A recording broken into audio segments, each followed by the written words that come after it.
mon secours est en toi.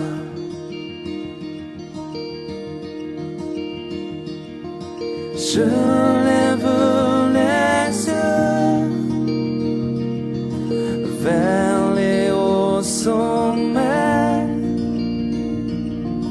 Toi seul est mon Dieu. Je proclamerai.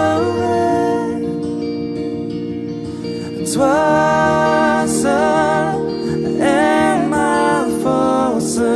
Toi seul. Oui, bien-aimés dans le Seigneur, nos salutations à tous. Nous disons shalom dans les noms puissants et précieux de Jésus-Christ, qui lui est le prince de paix, qui lui est celui qui distille la paix dans les cœurs agités, dans des nations troublées.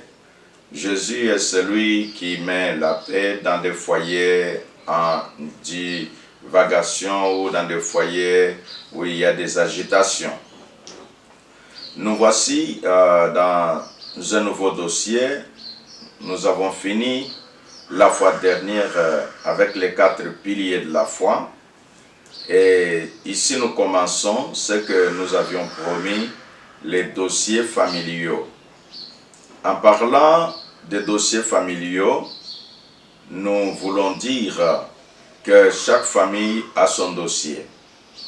Il y a certaines familles où vous pouvez trouver les gens, ils ont des moyens, donc ils ont l'argent, l'abondance matérielle, mais vous les retrouvez qu'ils sont tellement divisés que le petit frère ne va jamais chez le grand frère et la grande sœur ne piétine jamais chez l'autre là, ainsi de suite. Parfois même les enfants ont hérité cela. Toute la chanson le matin ou le soir, on leur dit: oh voilà, ces gens-là, ce sont tes oncles bien sûr, mais on ne mange pas chez eux, on ne les côtoie pas. C'est un dossier de cette famille-là. Et l'autre famille se retrouve qu'il peut y avoir des situations difficiles et que ces situations relèvent dans le sens que la pauvreté est la règle d'or. La pauvreté est pratiquement ce qui les identifie. Ça fait un dossier. Donc nous allons parler autant de dossiers du genre où chacun verra quelle est la situation et nous proposerons les solutions adaptées à la parole de Dieu. Parce que nous sommes chrétiens, nous suivons ce que la Bible dit, nous acceptons que des questions qui nous préoccupent ne peuvent être résolues que par la parole de Dieu. Ainsi, pour commencer, un si grand chapitre, pour commencer, un chapitre qui intéresse tout le monde. Je te recommande, toi qui nous suis, que tu puisses, par la possibilité que tu as, de faire suivre ce message à tous les membres de ta famille. Ça va beaucoup les aider. Peut-être tu as déjà prié pour eux, mais Dieu permet que quelqu'un parle au cœur de tous. Peut-être tu as déjà conseillé, mais Dieu permet que cette parole qui arrive puisse appuyer les conseils que tu as déjà donnés ici et là. Et peut-être même tu te retrouves que qui me conseillera, c'est la question que tu t'es posée. Qui nous conseillera en famille, parce que nous avons eu tellement de réunions et on ne s'entend jamais. Du reste, dès qu'on convoque la réunion, c'est pour que cela aboutisse à des disputes, à des problèmes et rien ne se règle. Ou soit on y va, c'est pour écouter le dictat de quelqu'un qui s'appellerait aîné, oncle, chef de famille, quand sais-je encore. Voilà, dans ce début de message, avant d'attaquer un dossier après un autre, nous aimerions dire la pensée de Dieu sur la famille. Quand nous aurons défini, selon Dieu, selon sa parole, c'est que la famille et comment Dieu a prévu la famille, c'est ce qui nous permettra que nous puissions voir de quelle manière le diable agit dans la famille. Et quand il agit, vous comprenez, si je vais anticiper les choses. Prenons un peu la toute première famille de la terre, chez Adam, Ève et ses deux enfants. Donc c'était une famille de 4 personnes. Vous allez voir ensemble avec moi et la parole de Dieu de quelle manière le diable a attaqué ces gens-là à tous les niveaux. Nous en parlerons. Ainsi, pour comprendre ce que c'est que la famille, pour comprendre que pense Dieu de la famille et que sur quelle base la famille est assise, nous allons exploiter quelques pensées qui se retrouvent dans la Bible, la parole de Dieu. Dieu, le créateur des cieux et de la terre, a prévu que lui seul soit l'initiateur. Donc, déjà, il faut savoir. Même si tu dis que tu viens de telle famille, vous avez votre nom, l'autre dit notre source c'est telle famille, mais toutes ces familles-là viennent de Dieu. Ta famille vient de Dieu, ma famille vient de Dieu, et donc tous. Et là, dans ton cœur, ou même pendant que tu m'écoutes, tu te poses la question, même la famille des sorciers là vient aussi de Dieu. Et là, j'aimerais que nous ayons la réponse biblique et non pas des réponses selon notre entendement. 1. D'où viennent les familles? La réponse, toutes les familles de la terre viennent de l'Éternel. En commençant, nous avons le livre des psaumes. Et pourquoi je n'ai pas cité directement Genèse? Parce que c'est là que nous sommes habitués, que Dieu a créé Adam et Ève.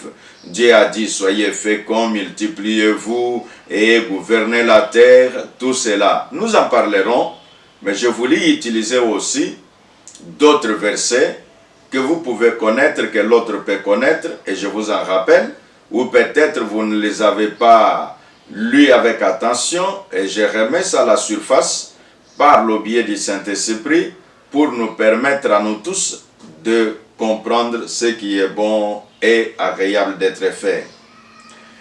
Je disais que les familles viennent de Dieu. C'est là le tout premier point dans ce que nous avons intitulé les dossiers familiaux. 3 passages vont nous aider. Le premier, c'est dans le livre des psaumes. Dans le livre des psaumes, quand nous les prenons par numéro 68, donc psaume 68, couplet 6, il est écrit: Dieu donne une famille à ceux qui étaient abandonnés. Il délivre les captifs et les rend heureux. Les rebelles seuls habitent les lieux arides. Là, ce verset place les choses dans un contexte de famille où nous tirons un élément qui est clair, que Dieu donne une famille. Donc la famille, c'est Dieu qui t'a donné. Donc ne dis pas pourquoi moi je suis né dans cette famille. Non, non, Dieu a voulu que tu naisses dans cette famille-là. Et dans la famille où nous sommes tous issus, il y a là certains éléments que nous devons maîtriser. Où il est dit que quand il y a des captifs, donc des personnes, comme nous avons dit que notre matière va concerner des dossiers familiaux, là on dit que les captifs peuvent être délivrés. Donc, dans ta famille, s'il y a des captifs, ils peuvent connaître la délivrance. Et on dit que la délivrance arrive non pas juste comme un plaisir, non, non, c'est pour rendre les gens heureux. Donc, quand la vérité que tu vas écouter le long de toutes ces émissions, ça va te rendre heureux. Et puis, les rebelles au moins, eux, en tout cas, il n'y a pas de joie dans le cœur des rebelles. Les rebelles seuls habitent les lieux arides. Les lieux arides, c'est le désert. Les lieux arides, c'est là où il y a la sécheresse. Les lieux arides, c'est là où quelqu'un ne peut pas savoir où il va, d'où il vient et qu'est-ce qui se passe autour de lui. Ce message ne s'arrête pas que dans ce livre des psaumes. Nous allons là plus loin dans le livre de Éphésiens, l'apôtre Paul. Ça, c'est le Nouveau Testament. Parce qu'il y a des gens, généralement, quand on lit l'Ancien Testament, ils disent, bon, écoutez, ça, ce sont les choses de l'Ancienne Alliance, nous sommes de la Nouvelle Alliance. Puis-je clarifier quelque chose pour ceux qui pensent que la Nouvelle Alliance est une chose à part et que l'Ancienne Alliance est aussi quelque chose d'autre? Non, ne pensez jamais comme ça. Si quelqu'un t'amène cet enseignement en disant « Nous sommes de la Nouvelle Alliance, nous n'avons que faire avec l'Ancienne Alliance », il faut seulement lui dire qu'il n'a pas bien lu la Bible. La Bible, c'est un tout. Ça veut dire l'ensemble de l'Ancienne et de la Nouvelle Alliance.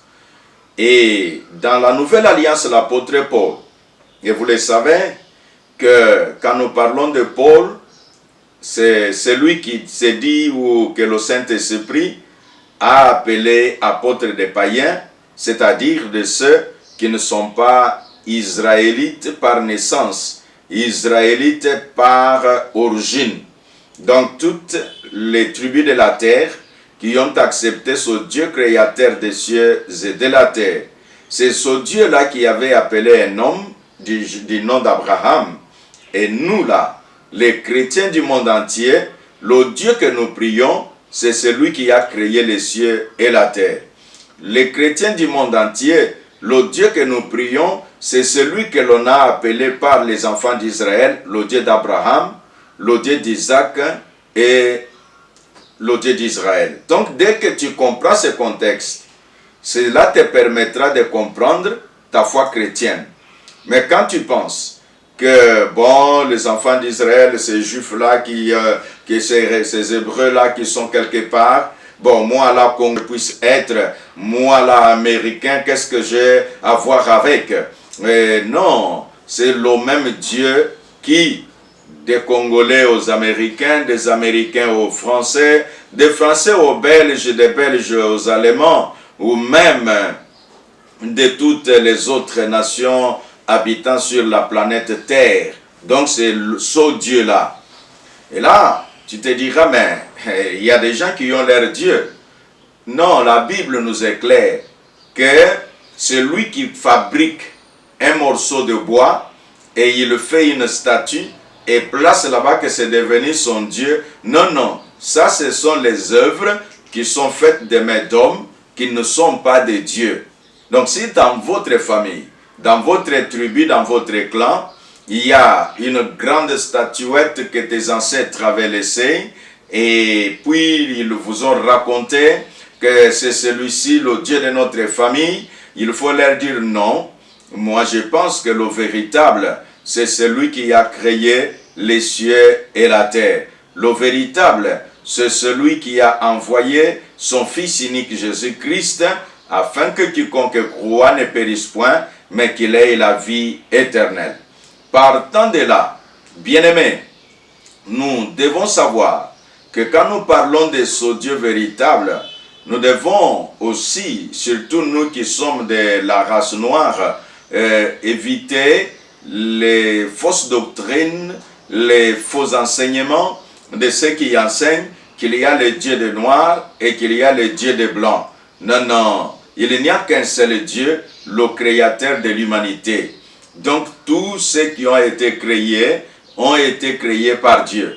C'est là que j'ai voulu, dans cette introduction, nous aider tous à comprendre que toutes les familles de la terre viennent de l'Éternel.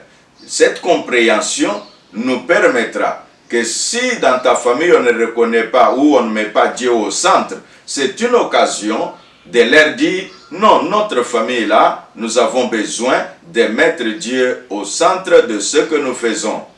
C'est là que j'en appelle à la pensée de l'apôtre Paul, où nous sommes dans le livre de Paul aux Éphésiens, au chapitre 3.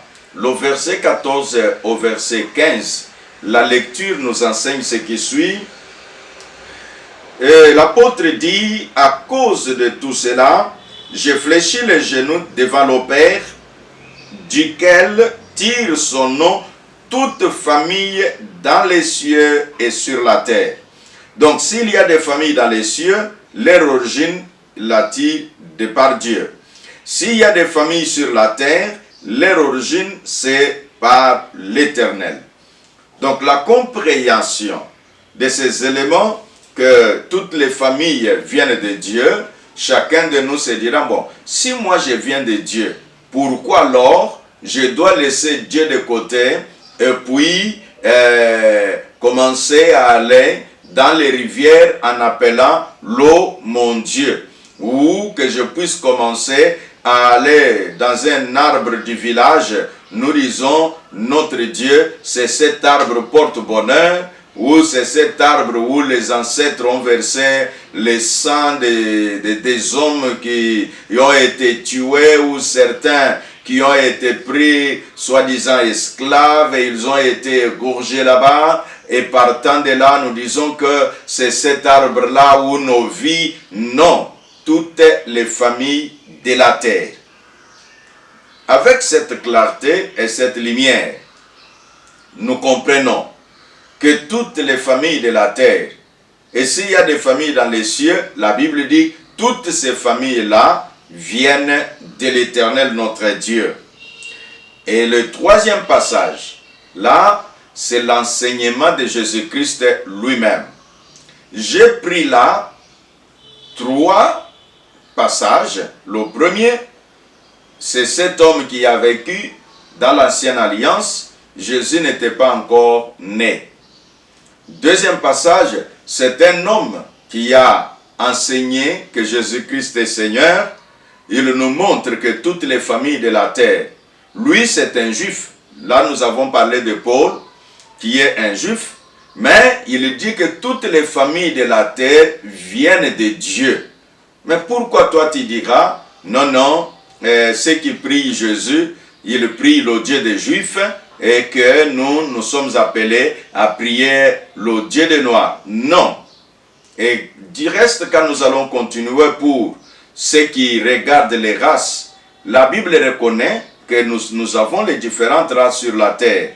C'est là que vous entendez la parole de Dieu qui enseigne que dans le livre d'Apocalypse, devant le trône de l'Éternel, il y aura les gens de toutes langues. C'est pourquoi tu n'as pas besoin d'avoir honte de la langue que toi tu parles. Et la Bible dit, toutes les races se retrouveront devant l'Éternel. Pour dire que tu n'as pas besoin d'avoir honte de ta race, Dieu te connaît en tant que tel. Si tu es ici de la race noire, blanche ou jaune ou quand sais-je encore, toutes ces races-là viennent de Dieu. Ou bien, toi qui discrimines les autres, toi qui fais distinction en disant l'un n'est pas de ma race, l'autre n'est pas de ma tribu, tu n'as pas raison, parce que devant Dieu, toutes les tribus de la terre sont issues de Dieu. Donc, si toi tu penses que ta tribu est supérieure à la tribu de l'autre, je dis non, tu n'as pas bien réfléchi. Mais tu peux au moins dire que ma tribu est différente. Voilà, c'est ça, Dieu reconnaît ça dans sa parole. Il reconnaît que nous sommes différents les uns les autres. Il n'y a pas un problème de supériorité. Oui, je sais, tu diras, mais imagine-toi, si telle tribu a beaucoup d'argent, et tandis que l'autre tribu là, c'est la pauvreté qui règne là-bas. Donc ceux qui ont de l'argent sont supérieurs à ceux qui en manquent. Je te dis non. Dieu lui-même avait déjà dit, quand ton frère sera pauvre, ne pense même pas à le dominer à cause de sa pauvreté. Dieu avait déjà dit que celui qui se moque du pauvre se moque de l'Éternel qui l'a créé. Donc Dieu a fait que nous puissions tous dépendre de lui. J'aime souvent un peu rappeler cet exemple, quelque chose que j'avais connu dans le Congo central. J'étais dans mon service d'évangélisation, je voyageais de temps en temps dans ce coin-là et on m'a rapporté ce qui suit. Un monsieur travaillait à la régie des voies maritimes, et comme il avait le véhicule qui le conduisait, Mwanda, Boma, Matadi, et donc les gens le connaissaient beaucoup, mais sauf on le connaissait sous l'étiquette de dire qu'il n'a pas assez de considération des autres. Mais un jour, il était en direction de Boma Mwanda et son véhicule tombe en panne. Et c'était la nuit. Alors, quand son véhicule est tombé en panne, il ne savait pas quoi faire, il était presque embourbé là dans le sable. Et il entend quelqu'un qui vient, qui sort de la brousse, et il commence à trembler. Et puis l'autre, comme c'était un chasseur, il avait un peu son arme de chasse, et il le trouve, et il lui dit, mais monsieur, de quoi est-il question? Et il dit, non, non, et vraiment mon véhicule et tout ça. Et ce monsieur qui était chasseur l'a aidé, on a essayé de pousser le véhicule, et le véhicule est sorti de la boue, et le monsieur met la main en poche pour lui remettre un peu d'argent, et l'autre qui était le chasseur qui sortait de sa brousse, il dit, non monsieur, l'homme sur la terre ce n'est pas seulement l'argent, je t'ai aidé gratuitement. Et le type là est sorti, un cadre, avec tous ses diplômes, tous ses moyens, mais ce jour-là, dans cette circonstance-là, ce n'était pas lui qui était fort. Celui qui était fort, c'est celui qui l'a aidé de sortir du problème qu'il avait. Et il était devenu comme un tout petit là devant ce chasseur qui l'a aidé de sortir de sa situation. Pour dire quoi? Nous sommes différents. Ne nous tenons pas de dire l'un, je sais. Tu diras, écoutez, que dirons-nous de celui qui est de la famille royale et de l'autre? Mais tu peux être roi. Est-ce que tu seras roi sans la population? C'est quand il y a la population que toi, ta royauté pourra tenir. C'est là que je lance un message. Même à quiconque a une parcelle de pouvoir, de ne jamais penser que parce que tu as le pouvoir, parce que tu as la signature, tu regardes les autres qui se retrouvent sans signature, et là, tu penses que tu es un homme au top, tu es un homme au-dessus de tous. Non, je suis en train de vouloir dire par ce message, toutes les filles, y compris ta famille, quel que soit l'état de richesse, quel que soit l'état de pauvreté, toutes les familles de la terre viennent de l'Éternel. Jésus qui a enseigné, parce que j'ai promis une troisième lecture, il dit, dans le livre de Matthieu chapitre 19, au verset 4 et 6, il dit, il répond aux pharisiens qui lui demandaient, en leur disant, n'avez-vous pas lu que le Créateur, au commencement, fit l'homme et la femme et qu'il dit, c'est pourquoi l'homme quittera son père et sa mère et s'attachera à sa femme. Et les deux deviendront une seule chair. Ainsi, ils ne sont plus deux, mais ils sont une seule chair. Et donc, l'homme ne sépare ce que Dieu a uni. La pensée que Jésus est en train de rappeler, c'est une pensée des Saintes Écritures, là où l'Éternel avait parlé de la Genèse. Il a parlé à ce premier homme que l'on appelle Adam, afin que Adam comprenne. Vous prenez Genèse chapitre 2, quand vous allez au verset 22, jusqu'en descendant vers verset 24, vous allez vous retrouver que Jésus n'a pu que rappeler ce qui a été dit des millénaires avant lui.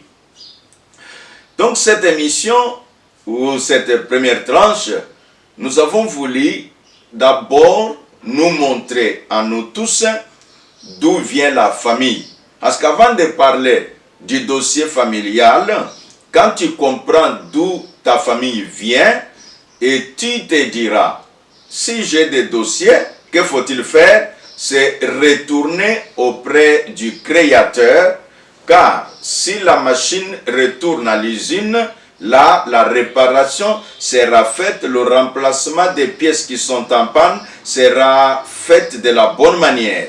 Mais quand de temps en temps, nous prenons ta voiture Mercedes, tu l'amènes au garage de Peugeot 504, tu comprends déjà le problème que tu auras. On te mettra certaines pièces qui juste ne sont pas compatibles avec le véhicule que toi tu utilises.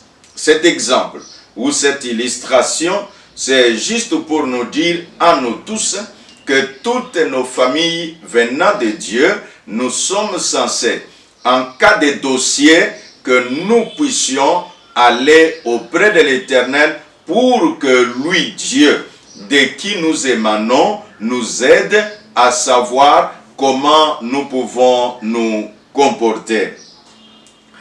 Parce que la famille vient de Dieu, Dieu a prévu le mécanisme par lequel la famille peut fonctionner.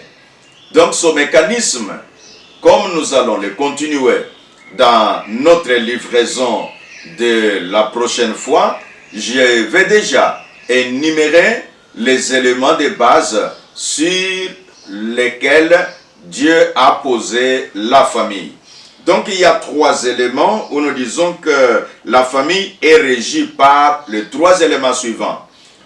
La famille est régie par l'honneur, la famille est régie par la soumission, la famille est régie par l'amour.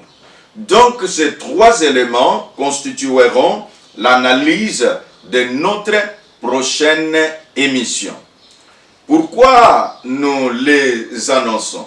C'est pour que, quand tu as, j'ai donné l'exemple du véhicule, tu as un véhicule en panne, il faut que tu localises la panne. En localisant la panne, tu te diras, le dossier de ma voiture, allez dans les gens là qui ont des garages perfectionnés. Il suffit qu'il tire une farde, il regarde et il entre à l'ordinateur, immédiatement il localise quel est le problème qu'il y a dans son véhicule.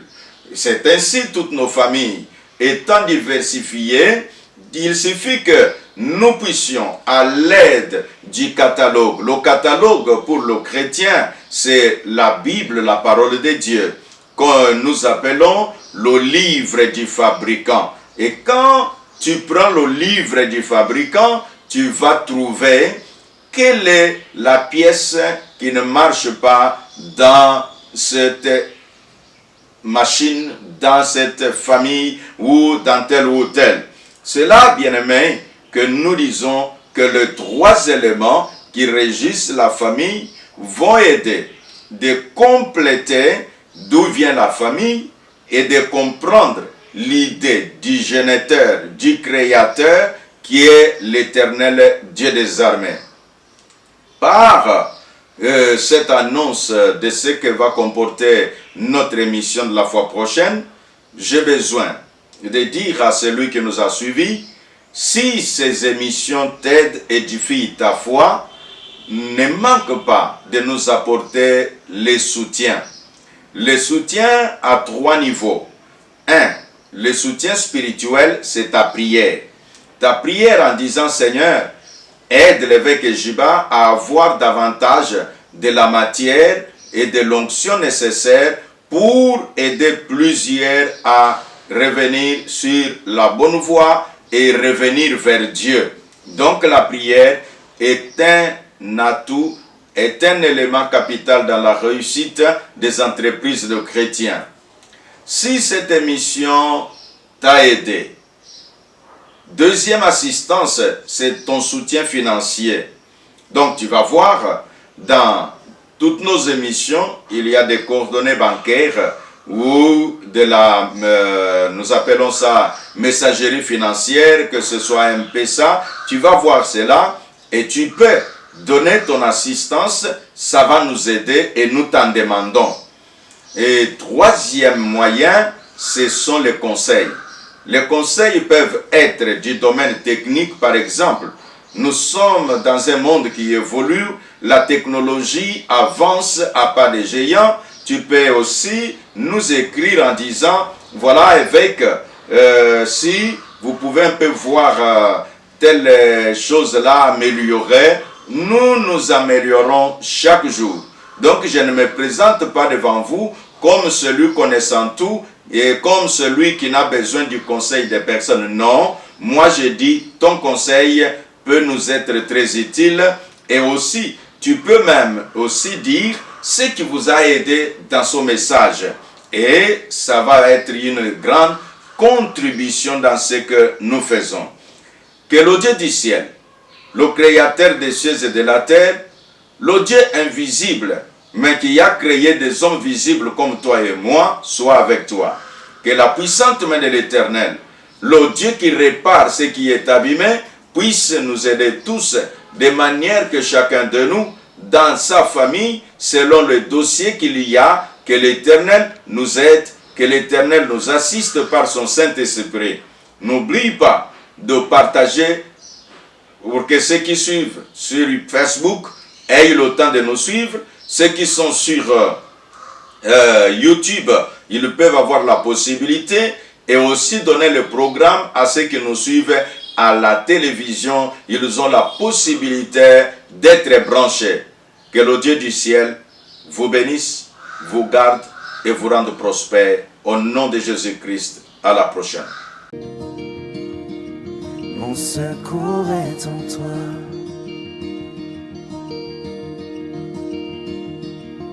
Je lève les yeux vers les hauts sommets. Toi seul est mon Dieu. Je proclamerai. Toi